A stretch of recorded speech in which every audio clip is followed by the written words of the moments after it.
This is Charlie Flowe World Sports Show. I'm joined by the head coach of the Portland Thorns, Mark Parsons. I want to thank you for joining me. Thanks, Charlie, having me. Always a pleasure. So, interesting season already. You guys have 2 wins in the books and 2 draws. You just recently got a 0-0 draw at Washington. It must have been quite an emotional game for you stepping on the pitch on the other side of the field. Yeah, it was. It didn't hit me until we get there and we see the pitch. It's a fantastic pitch, and you get to see the staff and players, and it's. I think the connection and the emotion to a lot of great people at the club is. It definitely hit me just before the game, and then it was refocus time and focused on and making sure that we do what we needed to do to get a positive result. And yeah, it was cool to go back. It's cool to go back and play, and great atmosphere. I thought the fans were very good, and Washington are flying right now. It's a hard place to go. It's a tough team to play against. So yeah, it was a cool evening. And then obviously on the soccer side, it was a tough evening for us because we playing a team on form, and it was a rough one. And I'm glad that we able to hang on there and create some good opportunities and get a point away from home. Yeah, your back line and some goalkeeping, it definitely came in very big at the end. It definitely probably had a little nervy in the last few minutes. Yeah. The game swung. When we had the red card, suddenly it was a Washington. I think we felt really good about the second half. The first half, we were under a lot of pressure, and we got to half time, the first team to keep Washington off the score sheet in the first half, and we felt we could get there. We knew that we could grab hold of the game, and I think the second half was both teams had their moments, but we probably had more of those moments, and we had more quality chances. Once the red card happened, it was we were under pressure. We're now clawing just to stay in the game and grab a point, and and stay out of there without any more knocks and injuries to build on for next week. When you have a situation like that as a coach, does it come to the point where you're thinking, okay, if we can get out of here with a draw, then you'll be like semi-satisfied? Yeah, I think that's what happened there in the last few minutes. I think before then, every second of the game, you're trying to win the game. It's a game that we're definitely capable of winning. We didn't anticipate Washington coming out and having their best performance of the season. I think that's they're flying right now, and they had a good reaction to their last game. And the other psychological part, I've got 20 ex-players that would love to beat me. Yeah. There's only one of me on this side who would love to beat them. So it was tough. They were on fire. They really wanted it, and they were hungry. And you've got to give a lot of credit to the coaching staff of Washington. The team has moved on and pushed forward, and they're flying right now. It's going to be a tough team to beat. Where we are, I think it just shows us.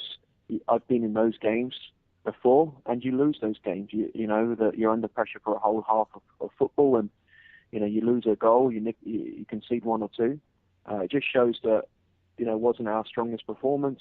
It's been a tough stretch. We have one more on the road here against Seattle before we return home.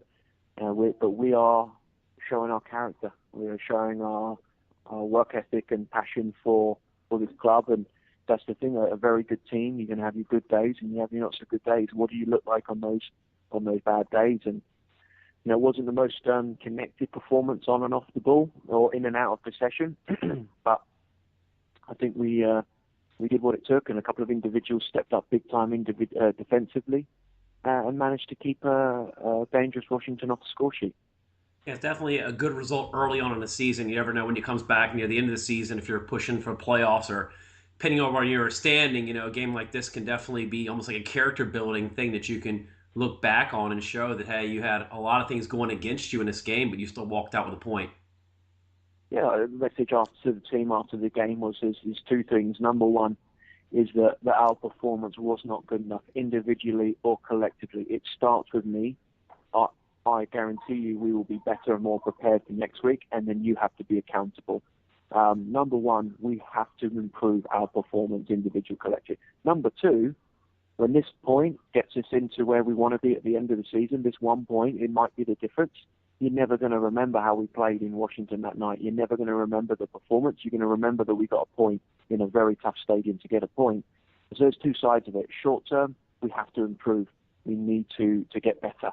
And long term, that point is going to be invaluable. And when you look at a game like this, you know most of the players on the Washington squad with working with them since mid-season 2013 that How does that, help you a little bit going into this game, knowing a lot of the player tendencies? Yeah, it definitely helps. I think we're very detailed in our scouting. While I know the Washington players and inside out, I think we get a good knowledge of every team and every player. I feel we're quite proud as a staff the detail we go into, and I think we know what we know about Washington because I've been there. We know about every other team as well. We know what they want to do individually and as a group, and so it's a tiny advantage because we know so much about the other teams. Turn the page a little bit, rewind back to the draft. You definitely made some headlines, made some big moves with some trades and, grabbing players, picking up Emily Sonnet. What was that whole process like just going through and making that happen? Well, very early on, we identified Emily Sonnet as a player that has to be in Portland and someone that we know can make an immediate impact and a long-term impact. So then we needed to get that number one pick because you knew that she was going to go number one. We were fortunate, and the general manager Gavin done an exceptional job throughout the off season to put us in a great position. We got hold of that pick and we grabbed Emily, and I think she's had a great start to the season, and she's looked very mature and beyond her years a little bit. At the same time, I know she'll say this, and I definitely feel the same. There's a lot more to come, and she needs to continue to move forward and learn each game. Yesterday was another opportunity for her to improve and learn, and we're excited for how she's doing. She's playing at a high level, but we know there's a lot more to come. What has the whole process been like for you, just on a personal level, for you and your family, just moving to Portland, where you have such a great support in that city, where it's almost, I'm sure it's kind of, you're starting to get recognized in public, I'm sure, when you go out. It's not about you see the game day, the incredible fans, the passion, they come out in their thousands. It's a beautiful city, the soccer stadium, the facility, there's a lot of amazing things. The things that are always the most important to me, and I think to people in this club, is that, me and my family and my wife said it all the time. So many people have welcomed us with open arms and really showed an interest in helping us settle as a family. And that's through people that we know, that's through people from the club, that's from people that we've met in the coffee shop. There's a lot of people that have really helped us settle in, and it's such a warm place. It's a beautiful city, Portland, and it's a place that, I hope that me and my family are in for a very long time. And if that's not for work reasons, then I'm sure it would be for other reasons. It's a beautiful place that I've had the privilege to come to, and more importantly, my wife and 2.5-year-old are having an amazing time. And I think that's a key balance to make sure that I stay fresh and stay focused on what I'm here getting paid to do. And one of your coaching staff, Nadine Angerer, you pick up as your goalkeeper coach, a player that's had a lot of popularity worldwide, one of the best keepers in the world, and very popular in the city of Portland. What was that process like, just getting her involved in coaching a team that she was just working with? It's key to highlight her accomplishments as a player. The thing that a lot of professionals would say about Nadine that have had any interaction, she's not just one of the best goalkeepers in the world, she's probably one of the best people in the soccer world. She's an incredible person with great character and personality. She's training our goalkeepers and improving them every day, but she's training all of us, staff and players. She's sharing her experience, she's sharing her values and knowledge and how she approaches everything. She is a winner with an incredible mindset to want to improve every day, and she's a great balance to what we need in this team. If we need a giggle, she's there to crack a joke. If we need to be, revved up and told that the standard isn't good enough, she's there to tell. And it's not just the goalkeeper; she'll be there to help the players. She offers great balance to us, and we're very privileged to have her on staff as a coach and as a person. I'm sure it comes down to the awe form of sometimes when you have a coach that can still do amazing things. I mean, that does help a lot, and I'm getting up my age. There's certain things I physically can't do when I coach, but to have such a young coach that still has the ability to show players, whether it's field players, goalkeeper, even coaches, that, can really demonstrate something with her abilities. Yeah, for sure. I think throughout the whole staff, you've got to be able to demonstrate. You've got to be able to communicate. You've also got to be compassionate. You've got to show feelings, and I think we've got a great staff here that gets all of that. And I think that's where, we've had a good start. This is a good start. We know there's more. We know we can be better. But the more our staff get to help the players, the more the players are around each other. The future is definitely exciting, and we're focused on just moving forward that little bit every single day. Wanted to ask you one last question before you get moving. I know you've got to get on a plane soon, but talked to Tom Sermani, the Orlando Pride coach, Friday, and we were talking about a little bit of the differences that there are some of the MLS teams that now have NWSL teams, and now that you're with Portland that has an NWSL team, that it's kind of one entity. What has that been like for you, having great facilities and just the access to locker rooms and practice facilities where you're not trying to find fields to practice on, where some NWSL teams struggle to find practice fields and facilities to use? I'm unfortunate. I come from a non-MLS team, 2.5, 3 years, that do have fantastic facilities, and a lot of people that are volunteering and that are interning that make sure that they make the environment as professional as possible.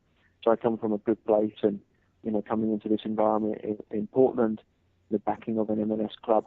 To me, it's fantastic at the facilities, the backing, the experience of having professionals like our owner, Merritt Paulson, more importantly, our general manager, Gavin Wilkinson, who on the soccer side has been there, seen it, done it 1,000, 10,000 times. That is fantastic to have that support. It puts me in a position that I can reach new levels as a coach and get the best out of the players. But it always comes down to the personal side, and I think in the Portland Thorns there's so much passion and energy to want the players and want this team, want this organisation to be the best that they can be, from the owner, the general manager, to the receptionist, to people working in marketing.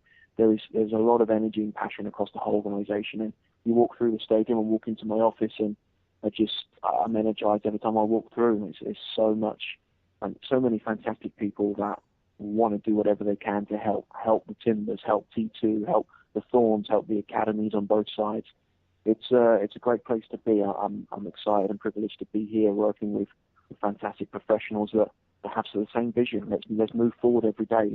Let's lead the standard on and off the field, and that's very cool to be a part of.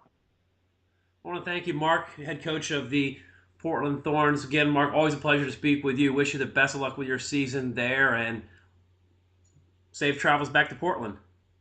Thank you, Charlie. Your support of the game, the women's game, is fantastic. You're all over the place with media and coaching and mentoring. You're having a massive impact in the sport, exploding here. Thank you for your support, and hopefully see you soon. Yeah, definitely. All right, Mark, I'll talk to you soon. Thank you so much. All the best. Bye.